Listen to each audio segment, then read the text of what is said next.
Beatriz, eu sou médica, gerente de concursos do Jaleco, e hoje eu tenho o prazer de receber 3 convidados aqui no Jaleco Med Summit.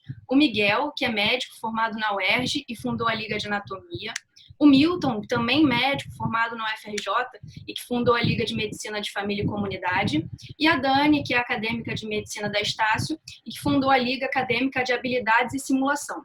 Hoje a nossa ideia aqui é conversar um pouquinho sobre como é, assim, fundar uma liga acadêmica, né? Tanto em termos práticos, como também em relação às dificuldades enfrentadas e maneiras de contornar todas essas dificuldades para atingir o objetivo.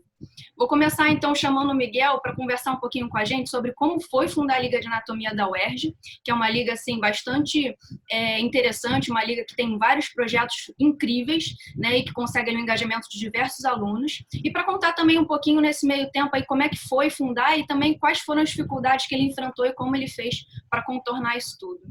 Valeu, Miguel, obrigada aí pela participação de todo mundo, tá? Estou muito feliz por ter os 3 aqui hoje comigo e com a palavra, então. Perfeito. Muito obrigado, Beatriz e o pessoal do Jaleco pelo convite, tá? Também a participação do Milton e a Daniele. Então, falando um pouco sobre a Liga de Anatomia Aplicada, né? No geral, toda a liga acadêmica, ela vem para suprir ou para suprir ou para complementar alguma brecha curricular, algo que vale a pena ser discutido. E lá a Liga de Anatomia Aplicada, ela começou como um projeto de extensão, mas atuando em 3 frentes. E como eu falei, né, toda liga ela acaba tendo uma possibilidade ou de complementar algo ou de suprir alguma brecha que existe no currículo. A gente começou lá atrás identificando um problema que existia entre o ciclo básico e o profissional. Existia um grande gap, a gente saía aprendendo em caixinhas, anatomia, fisiologia, enfim, quando a gente chegava no ciclo profissional, a gente tentava juntar todas essas caixinhas e aplicar para algo muito mais direcionado para a carreira que a gente ia seguir. Então, a gente viu que era tudo feito de forma muito separada e não existia uma conexão. E por que anatomia, né? A gente escolheu a anatomia lá atrás, primeiro, porque todo mundo era do ciclo básico, quando a gente fundou. Eu fundei ela na virada do primeiro para o segundo ano, lá na UERJ, anual, é diferente de algumas faculdades que é por semestre. E segundo, porque a anatomia, assim como a fisiologia, é uma matéria-mãe que acaba se esbarrando com todas as outras disciplinas do ciclo profissional. Então, a gente podia eventualmente abordar temas como cirurgia, radiologia, tudo de forma totalmente aplicada. Então, ela surgiu para suprir esse déficit, suprir esse gap entre o ciclo básico e o ciclo profissional. Então, a gente tinha uma hipótese de problema e foi atacar ela. Então, antes de qualquer coisa, eu acho que a grande questão é você identificar dentro da sua faculdade quais são as brechas do currículo, o que precisa ser discutido, o que vale uma atenção maior para que você faça como atividade extracurricular. Então, começou com um problema, a gente não tinha a menor ideia de como fazer uma liga acadêmica, então, consequentemente, a gente, no passo seguinte, foi perguntar às outras pessoas, a quem tinha fundado a liga acadêmica, como é que era o processo burocrático, aonde a gente tinha que inscrever, se ia lá na UERJ inscrever como um projeto de extensão, como é que era baseado as outras ligas acadêmicas. Então, a gente, do problema, começou a ver o passo a passo para poder chegar à solução. Então, teve que montar um estatuto, a gente teve que montar um time. Então, não existe você fazer uma liga acadêmica sozinho, né? No geral, você vai ter times de pessoas com habilidades complementares. Um adorava olhar contrato e foi quem fundou o estatuto, quem viu a parte mais burocrática, o outro gostava de criar projetos.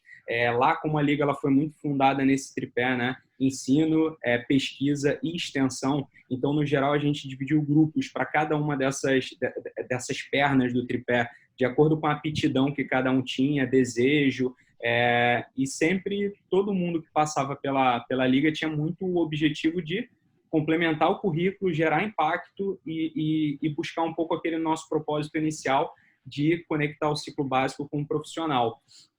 Você precisa ter um orientador também. Então, no geral, também o orientador ele vai ter diferentes perfis. Alguns orientadores vão ter um perfil muito mais presente e próximo. O nosso, ele dava bastante liberdade, o direcionamento necessário e o respaldo legal para a gente ter uma liga acadêmica. Então, a gente teve que criar muita coisa. Isso eu achei bastante positivo. Então, o processo geral foi basicamente isso. A gente identificou um problema, bolou uma hipótese de solução, montou um time para poder construir isso, porque sozinho você não constrói nada, buscou, na sequência, todos os trâmites burocráticos para ter uma liga acadêmica, fez estatuto, etc. E tinha um orientador guiando a gente, e no geral ele é relacionado à disciplina a qual você está fundando a liga, e esse foi basicamente o passo a passo inicial para a gente construir a Liga de Anatomia Aplicada lá atrás, 2012 para 2013, foi isso. Show de bola. Eu acho que uma dúvida grande que muita gente tem em relação a essas questões burocráticas, né? E é óbvio que elas variam bastante, né? De acordo com a universidade e tudo mais. Mas existem algumas coisas que são, assim, essenciais, né? Para você ter uma liga reconhecida. Então, por exemplo, um estatuto, um presidente, obviamente, né? Uma diretoria, né?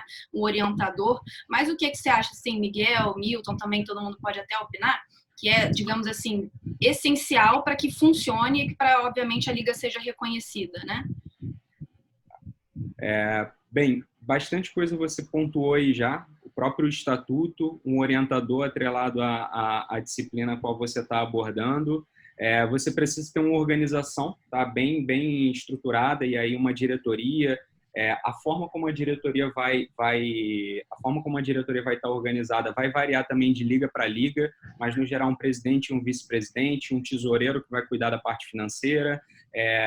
Existem dentro da diretoria, você pode ter uma divisão para extensão, para pesquisa, para ensino, de acordo com a forma como você organiza a sua diretoria. E esses são os principais pontos, né? Existem algumas associações até dentro da própria faculdade, ou a nível regional ou a nível nacional também, que endossam também uma liga acadêmica. Então, por exemplo, dentro da UERJ a gente tinha o diretório das ligas universitárias, que fazia essa aproximação e gestão, assim como para empresas júnior você também tem organizações muito parecidas. Então, é sempre importante você estar associado ou perto delas, até para entender como é que cada uma faz a sua estrutura organizacional, mas, no geral, você precisa ter um orientador, precisa ter um estatuto, você precisa ter uma diretoria e você precisa estar inscrito em alguma instituição universitária, como, por exemplo, lá na UERJ, a gente estava inscrito como um projeto de extensão dentro da sub-reitoria de extensão, tá? Se eu não me engano, era a sub-reitoria 3. Então, era basicamente isso era o que dava o valor legal para a gente funcionar, e toda a parte burocrática ela era assinada e validada pelo nosso orientador. E aí o estatuto também validava a estrutura organizacional que a gente tinha feito. Então, esses eram os principais pontos. Eu não sei se na UFRJ ou na Estácio tinha provavelmente algumas particularidades diferentes. Eu acho que provavelmente sim, né? Mas acho que na base mesmo ali, toda essa questão burocrática tem que ser ali feita independentemente do lugar, né? Para que ela seja validada. Mas isso quem vai falar melhor é o Milton. Milton, que fundou a Liga ali de Medicina de Família e Comunidade da UFRJ. Eu sei que tem uma história linda, assim, por trás de toda a criação, assim, da Liga. Queria que ele contasse um pouquinho pra gente sobre isso. E também sobre essa questão, né? De como foi ali na prática fundar, né? Todos os problemas ali, eventuais e também o processo em si. Boa tarde, gente. Eu queria agradecer a Bia o convite, o Jaleco. Meu nome é Milton, eu sou médico formado pela UFRJ no ano passado, atualmente sou residente de Medicina de Família pela UERJ. E assim, a UASFAC, né, que é a Liga de Saúde da Família e Comunidade, foi fundada por mim, por mais duas amigas, a Amanda e a Ingra, no início de 2014, né? A gente estava ali do terceiro para o quarto período, que era mais ou menos a época que a gente tinha a disciplina na UFRJ, que hoje em dia talvez seja um pouco diferente pelas mudanças no currículo, mas que até pelo menos 1 ou 2 anos atrás era o primeiro contato que a gente tinha na faculdade com a atenção primária, que era a disciplina de atenção integral à saúde, no terceiro semestre. Então, foi assim, a gente é alocado em algumas clínicas da família, da prefeitura, e tem um pouco de contato assim, com a rotina de uma clínica da família, com a estratégia de saúde da família, né, o trabalho do agente comunitário, a gente faz visitas domiciliares. Assim, por mais que assim, um tempo bastante restrito, assim, apenas um turno na semana, foi assim, uma experiência incrível para a gente. Eu sinto que nós três, assim, meio que de uma forma separadamente, porque a gente estava em clínicas diferentes, mas conjuntamente a gente sentiu da mesma forma isso, né?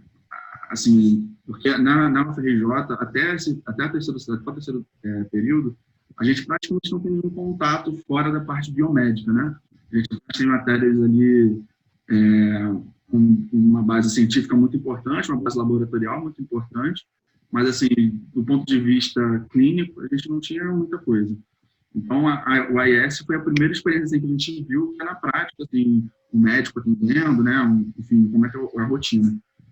E para a gente foi mais incrível ainda, porque a gente, assim, encontrou no meio, assim, desse ciclo básico, né, um propósito, né, encontrou ali assim, o que a gente queria fazer para a vida, né, que era a medicina de família. Essa medicina que enxerga o todo, que, enfim, que cuida da pessoa e não apenas de uma parte dela, não apenas de uma doença. Então, isso para a gente foi muito revolucionário na época, né? Uma visão que a gente não conhecia. Então, meio que separadamente, a gente teve a ideia de fundar a Liga e teve um dia que a gente se encontrou, estava com uma ideia de que queria fundar uma Liga. E todo mundo, eu também estava com essa ideia. E aí juntou nós três e a gente juntou com alguns outros amigos que também tinham ficado encantados assim, com a disciplina, né? Encantados com a medicina de família. E aí a gente fundou a Liga. Na UFRJ, as coisas mudaram bastante nos últimos anos. Eu, infelizmente, durante o internato, precisei me ausentar da diretoria da Liga, então eu não fiquei muito por dentro dos trâmites um pouco mais legais, assim, né, do ponto de vista da relação com a coordenação adequada e tudo mais. Mas, na época, quando a gente fundou, as ligas acadêmicas que existiam, elas não funcionavam como projetos de extensão. Assim, tinha um acordo junto com a direção da Faculdade de Medicina, mas assim, as ligas existiam, mas não eram assim, projetos de extensão que, por exemplo, hoje contam pontos, se eu não me engano, para a graduação dos novos alunos. Então, não era exatamente um projeto. A gente, quando fundou a Liga, a gente tentou, eu até cheguei a ter algumas reuniões, né, a direção da faculdade, principalmente a parte da coordenação de ensino, da diretoria de junta de ensino, para a gente tentar encaixar a Liga em alguma coisa, né? Porque não existia assim, um marco legal sobre onde encaixavam-se as ligas acadêmicas. A gente passou um curso de extensão, projeto de extensão. Mais para frente, um ano depois, eu e alguns outros amigos, praticamente todo mundo da LASFAC, a gente assumiu o centro acadêmico durante um ano. Foi uma época que a gente tentou levar isso para frente, né? Assim, uma forma de legalizar as ligas e descontar-se de alguma forma para a gente no currículo mais para frente. A gente teve alguns passos importantes, a gente retomou o PAMED, que era meio que uma comissão que unificava todas as ligas para a gente lutar por essa parte mais legal. E que em questões seguintes, né, eram todas não legalizadas, assim, né, não que elas fossem ilegais antes, mas assim, todas estão escritas adequadamente. Mas, de qualquer forma, a gente tinha um estatuto, a gente tinha uma organização interna importante. No primeiro momento, assim, nos 2 primeiros anos, a gente tinha uma organização de presidente, vice-presidente. Mais para frente, a gente tentou fazer uma organização um pouco mais horizontalizada. Mas o estatuto e essa organização interna são fatores assim, muito importantes. A gente também contou com uma professora coordenadora, que era uma das professoras dessa disciplina de AIS, do terceiro período, que assim, foi sensacional com a gente, ela dava ideia de temas para a gente discutir. E assim, uma coisa que a gente tentou construir isso, e a gente teve muita dificuldade, é a ideia de que uma liga acadêmica deve ser um projeto de extensão, né? Mas assim, o debate do que é extensão universitária, né? Porque a gente às vezes fala muito, o tripé universitário, né, em extensão, ensino e pesquisa, mas a liga acadêmica acaba ficando num limbo ali, né? A gente acaba se tornando grandes grupos de estudo e que não estão tão inseridos assim nessa parte de extensão. Às vezes faz uma ação de aferir pressão, mas assim, extensão vai um pouco além disso, né? Empoderar a população em certa medida, fazer ações junto à comunidade. Então, assim, a gente chegou a tentar fazer algumas ações nesse sentido, mas teve muita dificuldade, principalmente no ponto de vista como organizar isso, porque isso não existia. As ligas acadêmicas existiam, no caso a Liga de Anato, era muito famosa quando eu entrei na faculdade, tinha também, se não me engano, as ligas assim, de oftalmo, ligas assim, bem focalizadas, eram grandes grupos de estudo. Assim, a gente ia lá para, claro, era muito interessante, era ótimo ver os casos diferentes, mas não era um projeto de extensão, né? Não realizava extensão e a maioria não realizava pesquisa, né? Porque também tem esse lado, o lado de inserir a liga, né, na produção científica da universidade. Eu acho que esses dois lados, a produção científica e a extensão universitária, são lados que a gente, na UFRJ até hoje, peca um pouquinho. Algumas ligas estão muito mais avançadas nisso hoje em dia. Se eu não me engano, a LAT, que é de trauma, e outras ligas também estão.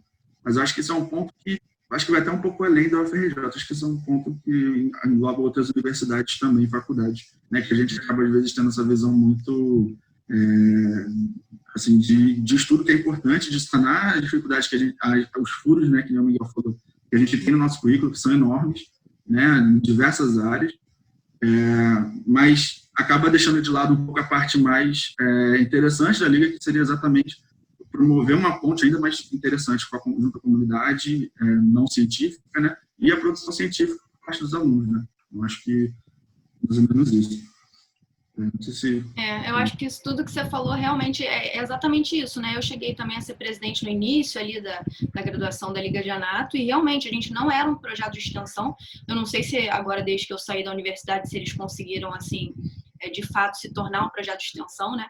Mas até então não era, porque a gente justamente não tinha... Era justamente mais um grupo de estudos do que qualquer outra coisa, né? Obviamente a gente tinha ali um ganho muito grande com aquilo, mas a gente não tinha um contato muito íntimo com a comunidade acadêmica e nem de fora, né, que eu digo, e nem com a comunidade em si. E aí depois eu cheguei até a participar da Liga de Anestesiologia, que é da UFRJ também, e na Liga de Anestésio é um projeto de extensão, tem um contato direto com a comunidade, faz diversos projetos assim para a população. Então, eu vejo que as coisas estão evoluindo bastante assim ao longo do tempo, né? Tem inclusive editais, né, para você conseguir tornar a sua liga um projeto de extensão efetivamente, você tem que cumprir vários critérios. Um desses é, obviamente, você levar ali a sua produção, né, e a sua liga para a comunidade, né, para a população. Então, acho que esse é um ponto que realmente a gente ainda tem que evoluir ali em diversas ligas, mas que é extremamente importante, né? A LAT, só para dar um exemplo, fez uma coisa muito interessante agora, que eu estou fazendo residência na UERJ, né? A LAT fez a capacitação de diversos profissionais, não só em hospitais, mas em clínicas da família, sobre, por exemplo, técnica correta de intubação, sobre colocação correta de EPI durante a pandemia. Então, assim, é um projeto de extensão que parece simples, mas que foi extremamente efetivo e que assim, teve uma diferença muito grande na nossa prática, né? Enquanto profissionais de atenção primária. Então, assim, a gente na USFAC, a gente tinha várias ideias, assim, a gente tentou diversas formas, mas talvez a gente ficou um pouco limitado pelo tempo que a gente tinha, né? 2014, 2015, ali era uma época em que as ligas ainda estavam muito nessa parte, arraigadas nessa questão mais assim, de estudo interno, né? Que é muito importante, mas que a gente não pode se limitar a isso. Então, acho que talvez hoje em dia, né, no último ano, talvez as coisas pudessem avançar com um pouco mais de facilidade, pelo menos na FRJ. Show de bola. Obrigada, Milton, pelo seu depoimento, por tudo que você compartilhou com a gente. E agora eu queria falar um pouquinho, então, com a Dani, para ela contar para a gente como é que foi fundar a Liga Acadêmica de Habilidades e Simulação e também para explicar um pouquinho melhor para o pessoal o que exatamente é a Liga de Habilidades e Simulação, né? Fala aí, Dani. Obrigada pela sua participação também. Conta, então, um pouquinho para a gente. Obrigada, Bia, pelo convite. Então, pessoal, eu sou a Daniela, atualmente eu estou no 11º período de Medicina, lá da Estácio, e foi lá em 2017, eu lembro que a gente fundou, eu, no caso, mais uns amigos, e a gente fundou a Liga Acadêmica de Habilidade e Simulação. O que é basicamente isso? Eu sei que nem todas as faculdades estão em contato com o Laboratório de Habilidades e Simulação. Lá na Estácio, a gente tinha um laboratório de habilidades e tinha um boneco para a gente treinar as principais simulações. A gente treinava paciente com asma exacerbada, esses casos assim, TEP, casos de emergência, a gente treinava. Tinha um grupo, a gente ia lá praticar. Só que isso era muito durante a aula. Por exemplo, para a prova ou treinar outras vezes, não tinha isso. Então, a gente se juntou, eu e mais uns amigos, e a gente falou, e se a gente criasse uma liga?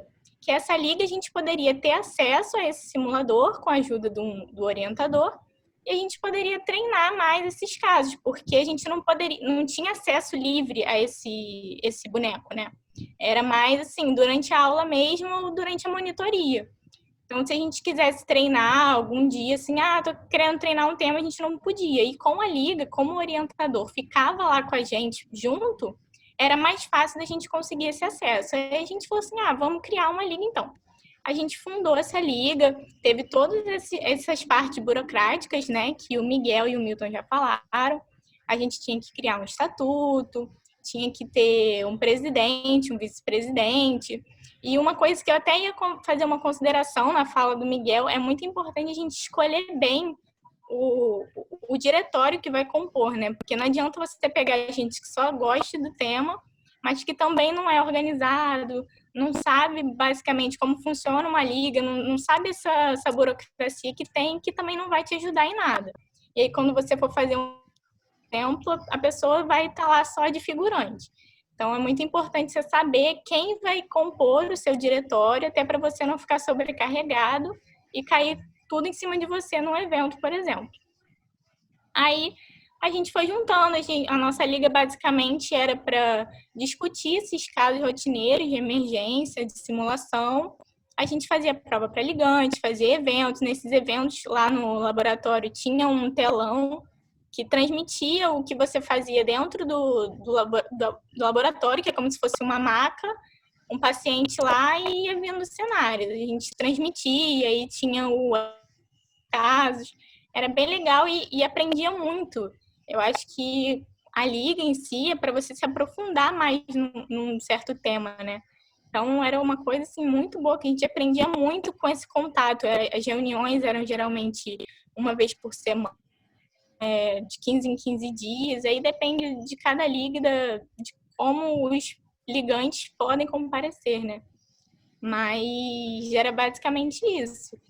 E a gente se viu junto, né, nesse universo que era algo importante para a gente saber manejar esses casos da emergência. Foi muito, muito bom ter fundado a Liga, não só pelo que vem no currículo, mas pelo aprendizado que eu tive em si com fazer parte da Liga e poder transmitir um pouquinho do que a gente aprende nessa parte aí de emergência. E essa parte de simulação, ela é extremamente interessante, né? Eu lembro que quando eu participei, uma das vezes que eu participei do Congresso Brasileiro de Educação Médica, eu lembro, inclusive, de uma professora da Estácio que apresentou como é que vocês faziam nessa questão da simulação, né? Porque, aparentemente, lá o negócio funciona de verdade, né? Assim, tem todos os materiais, né, para simulação e parece que tem professores responsáveis, né, que montam os casos clínicos. Você me corrige, Dani, se eu estiver enganada. Montam os casos clínicos e, assim, ela chegou a mostrar como funciona e era bem, assim, real, né, o negócio. Teve um momento lá que eu achei que eu tivesse realmente com um paciente ali, né? Muito bacana mesmo. E eu acho que é interessante demais, né? Porque quando a gente treina, a gente vê algo na prática, a gente fixa muito mais, né, o conteúdo. Então, aí você é uma forma também de você associar ali bem a questão teórica com a prática, né? Porque depois parece que você sempre faz um debriefing, né? Isso? Exatamente. Para discutir ali tudo que foi feito, quais foram os erros, quais foram as falhas, o que não foi bem um erro, mas teoricamente poderia ter sido melhor. E isso é extremamente interessante ali. Acho que melhora bastante a compreensão ali da gente, né, como aluno, e o aprendizado, otimiza bastante. Então, gente, infelizmente, a gente está aí nos minutinhos finais da nossa discussão. A gente vai ter que começar a encerrar aqui, o que é uma pena, porque está sendo muito gratificante conversar com vocês, várias experiências diferentes, né? E, ao mesmo tempo, a gente vê que com esforço, dedicação e comprometimento, tudo dá certo, né? Independentemente das dificuldades, independentemente do cenário. Acho que todo mundo aqui mostrou que, com engajamento, conseguiu ali colocar em prática um grande sonho ali, o objetivo, né? E é interessante perceber, né? Por exemplo, o Miguel já formou, o Milton já formou, e eles veem que eles deixaram um legado ali para toda a comunidade ali acadêmica da universidade, e não só para a comunidade acadêmica, né? A gente tendo aí projetos de extensão, cada vez mais a gente tem levado isso para fora, né? Do ambiente ali da universidade e levando um ganho ali incrível para a população. Só queria deixar um recadinho. Se vocês estão em casa, vão ver um QR Code na tela, no cantinho inferior. Isso é porque a gente está arrecadando ali doações para o Médicos Sem Fronteiras. A gente está vivendo um momento assim muito difícil, né, da história, mas é ao mesmo tempo um momento em que a gente tem que se unir, né, justamente para superar essas dificuldades. Então, quem puder deixar aí a sua doação, independentemente de valor, cada um na sua possibilidade, para a gente, acho que de pouquinho em pouquinho a gente consegue fazer a diferença, cada um do seu jeitinho. Tá? Então, gente, eu vou começar a me despedir, tá? Foi muito gratificante conversar com vocês, eu agradeço mais uma vez, espero poder contar aí para futuras oportunidades, para futuros projetos do Jaleco. E, obviamente, se alguém tiver em casa alguma dúvida, entra no Instagram, manda lá por mensagem pra gente, que a gente responde para todo mundo. Tá? Se alguém quiser uma ajuda para fundar a Liga, a gente tem professores também no Jaleco que tem experiência com isso, então a gente está sempre ali disposto a ajudar. Tá bom, gente? Obrigada mesmo pela participação de vocês. Obrigada a todo mundo que está assistindo. E é isso, até a próxima. Tchau, gente. Valeu. Tchau. Tchau, Miguel. Tchau, Milton. Tchau, Dani. Obrigada. Tchau.